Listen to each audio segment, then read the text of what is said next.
Hello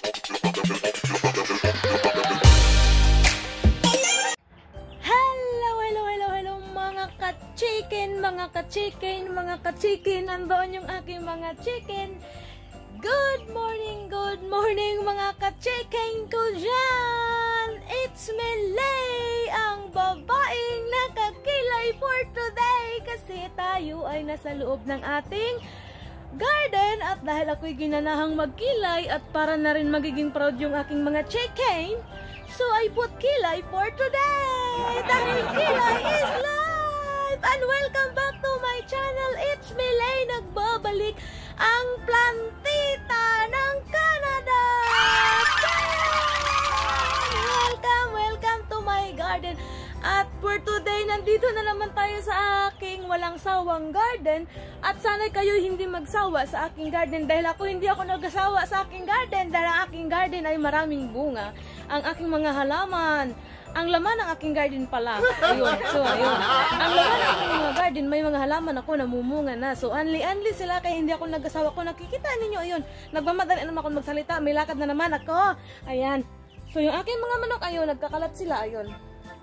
So, pagpasensya nyo na kung yung aking pagsasalita ay masyadong mabilis. O, yan na naman tayo eh. Masyadong mabilis kasi may lakad po ako at baka maiwanan ng train. Yes, kasama na aking mga chicken. Ayun. Kamusta na kayo dyan? Kamusta na? At sana kayo ay nasa mabuting kalagayan at nag-i-enjoy na manood ng aking video. Ang aking video na walang humpay na puro garden.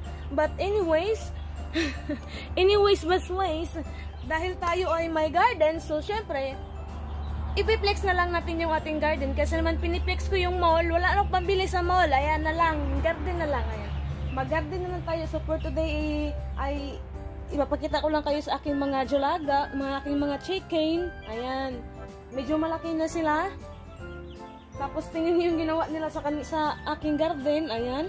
Nakikita niyo yung ginawa nila sa aking garden, ayan. Tapos naakit yung isang manok na naman ako, naakit yung isang chicken doon, yung sisiw. Kasi kinakain nila yung mga kamatis. Ayan. So, libre pagkain na yan sila.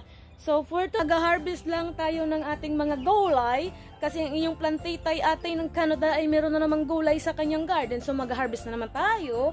At keep on watching at sana mag-enjoy kayo sa aking vlog. At ma-inspired ko rin kayo magtanim na lang ng kamatis o ano pa bang gulay. Ayun, at sell doon.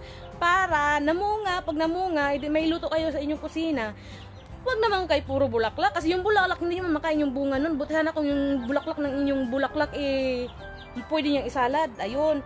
Ang mahal pa naman ng bulaklak ngayon. So, dahil I cannot afford to buy bulaklak, so magtatanim na lang ako ng atsal sa kamatis. Libre po yung buto. Ayun. Kasi yung mga buto ko, binibili ko yun sa grocery. Kaya, ganun.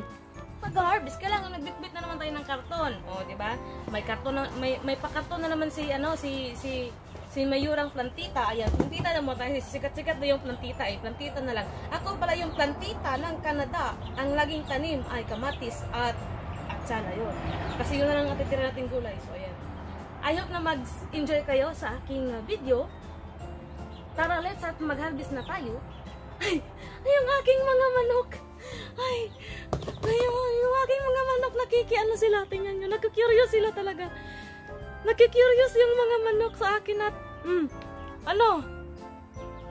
Sino kaya itong nagdadaldal ito? Di ba? Nagka-curious talaga yung aking manok. Ay, nagka-curious sila talaga nga. Ayan oh. Oh, nakanganga sila. But anyways, manok hindi nga ako manok, sisiw nga yan eh. Talaga sisiw na. Sisiw yan, hindi yan manok. Ayun, mag-harvest lang tayo ng ating gulay-gulayan. At kung kung inyong mapapansin, medyo nakikita nyo na yung view ng aking gulay kasi sinabit ko kayo sa poste ng aking kamatis at nilagyan ko kayo ng tali kasi si plantita wala pang pambili ng kanyang tripod. Ayan. So kasi wala kasi bumibili ng aking At saka ngayong araw na to ginanahan talaga ako magkilay. Tingnan nyo. Para magiging proud sa akin yung aking mga sisiw. Diba? Pag malaki nyo na yung sisiw. O, diba? Ang ganda ng... Oh. Diba? So, come on, Jeremy, mag-harvest lang tayo ng ating atsal. Tingnan nyo yung mga atsal, oh. Ang dami niya ng bunga. O, diba? Ang daming bunga ng ating atsal. Silipin natin yung manok. Yan, ang dami niyang hinog. So, mag-harvest tayo ng hinog. O, diba?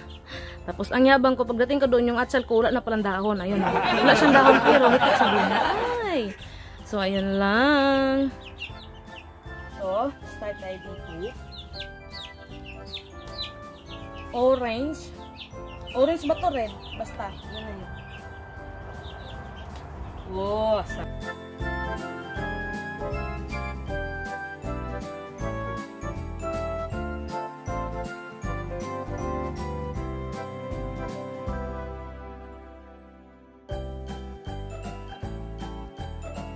yung mga manok naglalabasan na sila. Yung mga sisiw. Wala ba't ako manok ng manok ba? Pero manok din yan sila. Pero baby lang. Babying manok.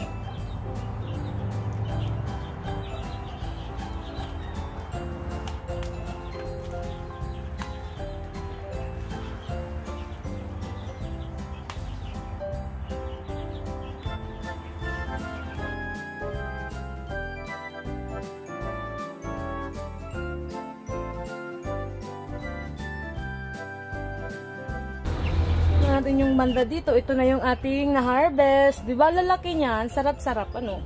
Ayan. So magtatanim din ako niyan sa loob ng aming bajay. Kasi magdadala din ako niyan sa loob para meron akong pang tawag dyan.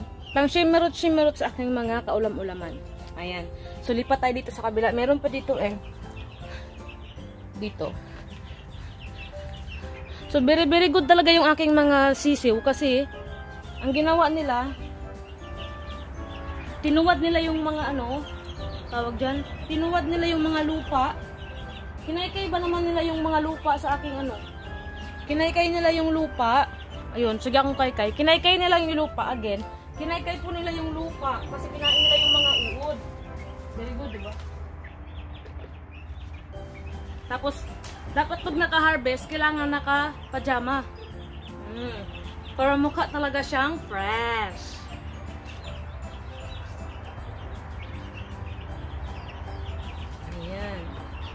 Kung sino pong gusto ng kung nagsawa na kayo sa aking kamatis, mamaya mag-harvest tayo ulit ng kamatis. Kaya halos sa kaalaman ng aking vlog is may kamatis talaga, no? Hindi kasi yung kamatis ko talaga, very very productive talaga yung aking kamatis. Ay naman, madaldal na naman. Very nice, no? Anong kulay ba to? Orange o yellow? Orange o yellow? Ito ata yung yellow. Ito yellow. Ito orange. Ayan, magkaiba nga. Ito red. Ayan. So, napuno na naman yung ating basket. Ayan. Hindi na ako nakapag-obligasyon dito. Maglilinis ako mamaya din. Tapos, mag-harvest naman tayo ng kamatis kasi hinihingal ako. Mag-harvest tayo ng kamatis at saka talong. Ay, meron pa doon, Very nice talaga yung diba? Dami ko. So, harvest natin. Kakain ako ng talong mamaya. Ayan. Ito. Maangang din to. Tapos ito. Ouch! Ayan, nangangagat yung talong dito. May tinik. Walan tayo na ito pa. Ay! Wala. Oh! Tingnan nyo to, Ang ganda ng aking talong, Kulay puti. Parang malaking uod. Ayan. So, ayan akin yung talong. Tisili. Piprituhin ko tapos lalagyan ko lang siya ng tuyo tsaka pinakarat. Sarap. Ay, mag-harvest na tayo ng kamatis. Naman tayo ng kamatis, samahan ninyo ako. So pag-harvest naman natin yung So pag-harvest ng kamatis, syempre nagdala naman ako ng malaking karton para syempre, alam niyo na, kamatis is plenty. Wala, pinatay nila yung aking strawberry. Ay, salbais na yung aking manok ngayon. Kinakain nila yung kung ano na makikita nila. Tanim ko siya ulit. Kasi nagtatanim ako ng ayun pa, Kasi nagtatanim ako ng strawberry para next year. Ayan, yung mga seedling ko, Ito yung mga galing sa ano. Ito yung mga strawberry na ano. Ayan yung mga strawberry na galing dun sa labas. Yung binili ko yung buto doon. Yung binili ko yung strawberry tapos tinanggalan ko ng buto. Tinanim ko. Eh, dumami na sila, diba? Kaya lang yung manok, inaano nila. May kawawa sila, oh. Pinupuntahan ng manok dito. Ipasok ko yan sila sa loob ng bahay. So, ayan lang. Mag-harvest na tayo ng kamatis kasi kakain din yan sila ng kamatis eh. So, yung iba nagtatago tapos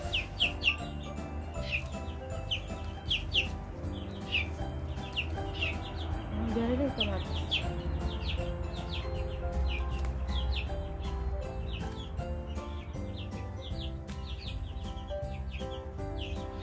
Diba? Very good idea. Nandito namin yan sila nilagay kasi nakatipid kami sa pagkain.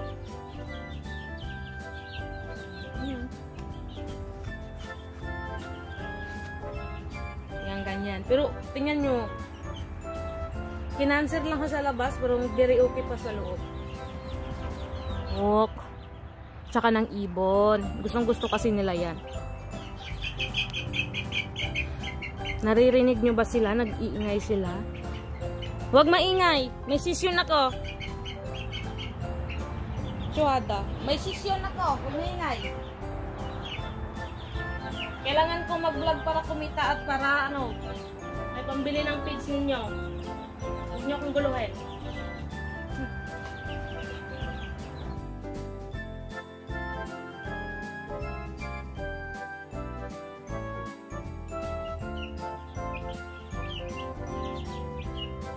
Ay?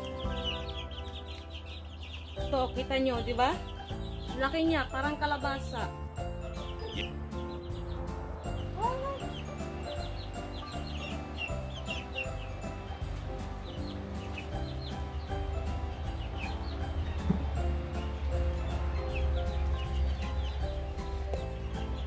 Yung mag-ano tayo.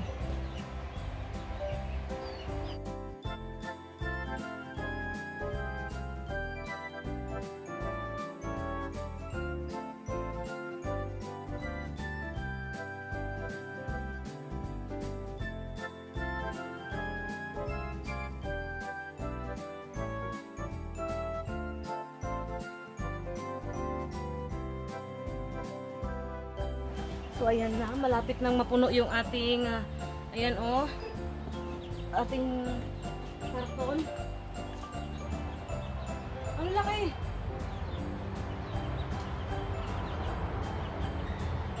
Kamatis, kamatis, kamatis, kamatis, kamatis kayo dyan, kamatis kayo dyan. Laki na kamatis! Hindi kayang ano, oh, tingnan nyo, hindi kayang anuhin, oh. Aking palad. Oh.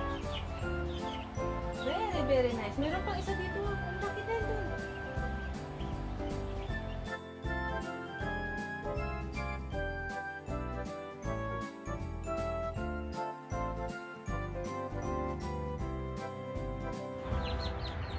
Yung mga cherry tomato.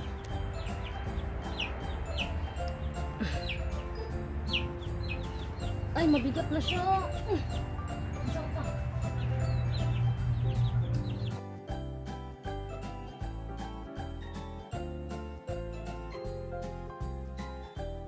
For today, cherry tomato and ano ba tawag sa malalaking kamatis?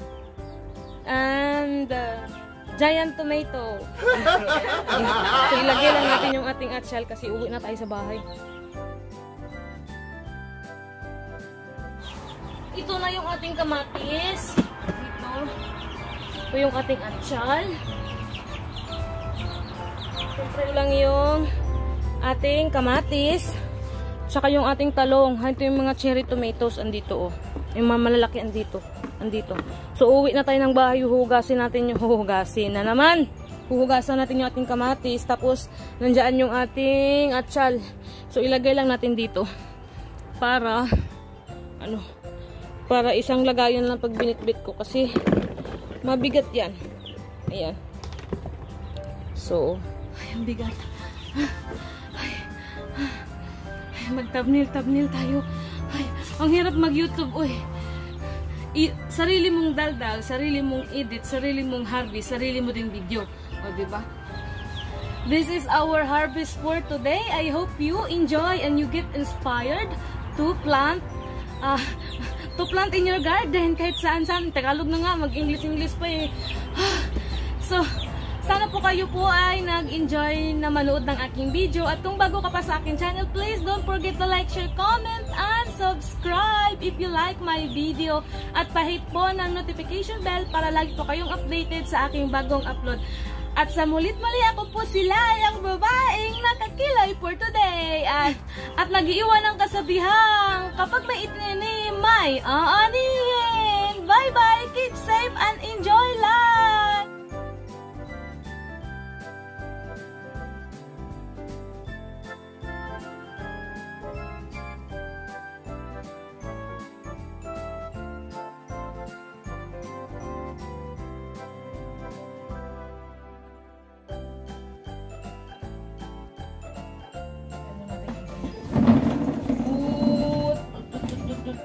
Yan yung ating kamatis for today.